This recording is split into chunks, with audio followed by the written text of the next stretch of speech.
ടെക്ല structure സോഫ്റ്റ്വെയറിൽ copy special എന്ന് പറഞ്ഞ ടൂളിൽ കോപ്പി ലീനിയർ എങ്ങനെ ചെയ്യാമെന്ന് നമുക്ക് നോക്കാം.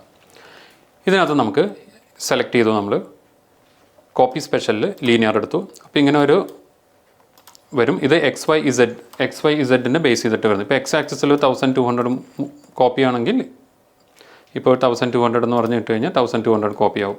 ഇപ്പോൾ ഇതേപോലെ തന്നെ വൈ ആക്സിസിലും നമുക്ക് കോപ്പി ചെയ്യണമെന്നുണ്ടെങ്കിൽ വൈ ആക്സിസിലും ഒരു ഡിസ്റ്റൻസ് എത്ര വേണ്ടതെന്ന് വെച്ചാൽ ഡിസ്റ്റൻസ് കൊടുത്താൽ